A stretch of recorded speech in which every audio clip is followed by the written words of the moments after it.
Land remembers what people try to forget. It holds the shape of every ditch ever dug, every wall ever built, long after the people who built them are gone. In the lowland fields outside a small village in eastern Kentucky, late summer pressed down heavy and wet, the kind of heat that made cicadas scream from dawn to dusk. The creek smell was thick with mud and clover. Walter Pruitt was 68 years old, and his hands looked like the bark of the walnut trees he'd planted 40 years before, cracked, brown, permanent. Walter's farm sat on 140 acres his grandfather had cleared in 1931, the same year the old farmhouse went up, board by board, with lumber hauled in by mule. The land sloped gently toward Sycamore Creek, which fed the field below with a rhythm older than anyone living.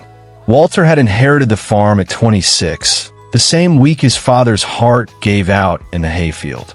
He never finished his second year of agricultural college. He didn't need to. His father had taught him to read water the way some men read weather. Where it pooled, where it ran, where it would go if you gave it the smallest excuse. He'd buried a wife, raised 2 daughters who'd moved to Lexington, and kept 300 laying hens and 40 head of cattle on rotation. His tractor was a Kubota M7060, bought used in 2014 for $31,000. Paid off in 6 years. He still wrote every expense in a green spiral notebook he kept in the truck's glove box. Feed costs, vet bills, rainfall totals. 46 years of notebooks sat in a cedar chest in his hallway. He carried his father's pocket level in his shirt pocket, out of habit more than need. He carried the memory of watching the creek flood in 1989, water climbing the porch steps, his mother crying in the doorway. He never forgot what water could do when it wasn't respected. Nobody in town would have called Walter an expert. He would not have called himself one either. He just knew his land the way you know a person you've slept beside for half your life. The trucks came in March, 11 of them, hauling gravel and steel pipe up the county road toward the narrow gorge 2 miles above the village fields.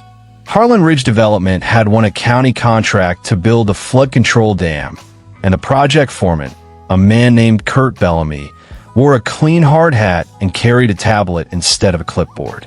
He was 41, broad-shouldered, always moving, always 15 minutes behind schedule. Walter drove up one afternoon, parked his truck at the gate, and watched the crew pour the first concrete footings. He noticed the spillway elevation looked low. Lower than the engineering stake markers should have allowed, if the markers matched what the county plans called for. He mentioned it to Bellamy, just once, standing in the gravel with his hat in his hand. That spillway's sitting under the 100-year line, Walter said. Creek backs up bad in April. Bellamy smiled the way busy men smile at old farmers. We got engineers on this, sir. Appreciate you stopping by. That was all. No raised voice. No argument. Just a smile, a nod, and 11 trucks that kept right on working. Walter didn't argue. He went home and got his notebook. The next morning, before the crew arrived, he walked the gorge alone with a tape measure and the old pocket level his father had carried. He measured the distance from the creek bed to the new concrete footing, 6 feet, 4 inches. The county plans, which were posted on a board at the site entrance for public review, called for a minimum clearance of 9 feet. He wrote the number down. He wrote the date. 3 days later, he drove to the county courthouse and pulled the original 1962 flood survey for Sycamore Creek, the one done after the dam upstream had failed and drowned 40 acres of bottomland. He found, buried in the survey's appendix, a sentence about soil composition. The gorge floor was sitting on shale, not granite, like the new engineering report claimed. He photocopied the page for 40 cents. On a Tuesday, he watched the crew backfill around the footings with crushed limestone instead of the compacted clay specified in the public plans. He didn't say anything. He photographed it from the road with his daughter's old digital camera, the timestamp burned into the corner of each frame. He wrote the date, the time, and the truck numbers in his notebook. He called a retired hydrologist he'd known for 30 years, a man named Roy Tackett, and read him the numbers over the phone. Roy went quiet for a long moment, then said the spillway clearance Walter had measured wouldn't hold during spring runoff, not with shale underneath and limestone fill instead of clay. Walter wrote that down too, word for word, in a notebook, dated and timed, the way his father had taught him to record everything that mattered. Nobody watched him do any of this. There was no one there to see an old man with a tape measure and a 40-cent photocopy, walking a gorge in the cold, writing numbers in a notebook nobody had asked to see. The county commissioners met on a Thursday evening in April in a meeting room with bad lighting and folding chairs to approve final payment on the dam contract. Walter sat in the back. He hadn't planned to speak, but the county engineer, a young woman named Diane Osei, who had only been on the job 8 months, asked one question before the vote. She asked whether anyone had verified the spillway elevation against the original flood survey. Nobody answered. Walter stood up slowly and asked if he could approach. He laid his notebook on the table, open to the measurements, the dates, the photographs printed at the drugstore for $9.60. He laid the photocopied page from the 1962 survey beside it. He said almost nothing. He let the numbers sit there. Diane Osei read the page twice. Then she looked up at Kurt Bellamy, who was sitting near the door, and asked him directly whether the fill material matched the spec. The room went still in a way that rooms get still when everyone in it understands something at the same moment before anyone says it out loud.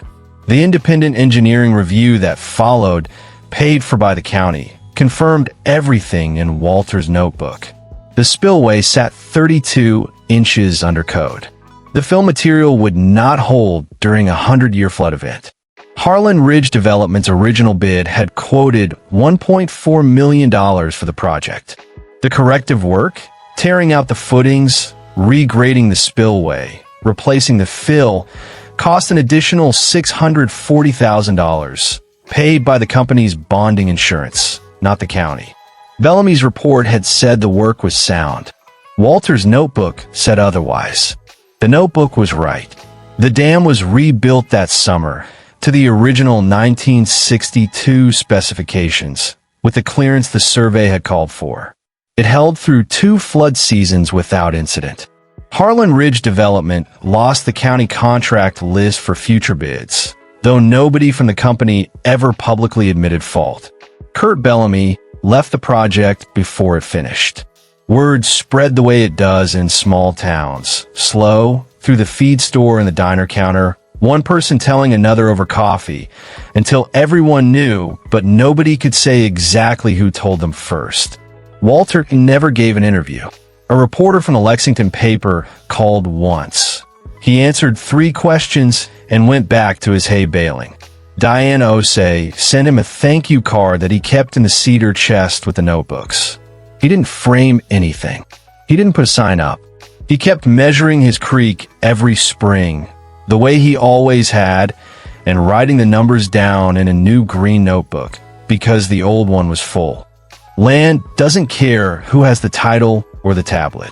It only answers to the people who actually walk it, who measure it, who remember what it did the last time someone stopped listening.